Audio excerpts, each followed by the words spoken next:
We thank you for joining us here on this Tuesday evening on THV 11 and THV 11 Plus. I am Rolly Hoyt. Faith has the night off. In fact, it's her birthday. The federal government shutdown has now entered its third week and lawmakers remain deadlocked. Essential workers continue to feel the impact. Outside Reagan National Airport today in Northern Virginia, air traffic controllers handed out leaflets to highlight how the shutdown is affecting their paychecks. Most federal workers, generally like the rest of us, live paycheck to paycheck, and union leaders are warning many are struggling right now. Meanwhile, the White House Office of Management and Budget says it plans to continue paying troops and law enforcement despite the shutdown, but is moving ahead with layoffs. And the administration has framed those plans as closing programs it disagrees with. Many Democrats, though, say it's illegal. Firing and threatening to fire federal employees is part of the Trump administration's campaign to inflict trauma on our federal workforce. Republican House Speaker Mike Johnson defended the plans, saying the administration has the right to move funds and challenging Democrats to take legal action if they disagree. My understanding of this is they have every right to move the funds around. If the Democrats want to go to court and challenge troops being paid, bring it.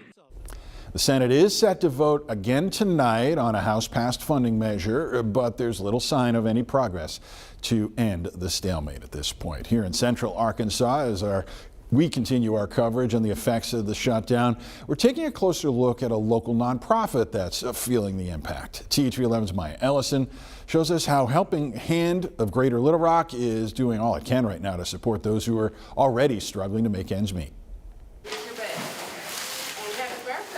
At Helping Hand of Greater Little Rock, every day is busy. For more than 50 years, the nonprofit has served families in the historic Marshall Square district and beyond, ensuring every need is met. If they come in to buy anything, all this money goes back so we can put food down into the food pantry. Everybody gets 3 pieces of meat, but by Thursday we're pretty much out of meat.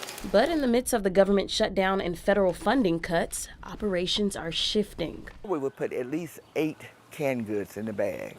Now, with the cost of everything, we're down to 6. That's Executive Director Margaret Douglas. Helping Hand, this is Margaret. She's the familiar voice behind Helping Hand, now delivering hard news. We have no funds for utilities at this time. I don't expect us to get anything this year. So I'm unable to help anybody with rent, and I have not heard from my clients, anybody that's doing rent at this time. For many families, that means making tough choices. They didn't have anything right now. You know how late it is when we got up here, but it's about 10 o'clock, after 10 when we got here.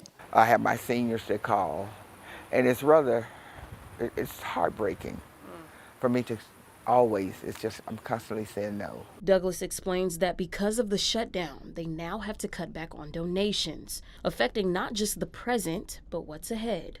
I worry that we may not be able to give the Christmas that the children are used to giving, to receiving. But even through challenging times, Helping Hand proves that a little help and heart can go a long way. And at the end of the day, if I pull your name, you get double Christmas. By the grace of God, we're going to make it through the shutdowns, the layoffs. We're going to have a great holiday. In Little Rock, Maya Ellison, THV 11 News.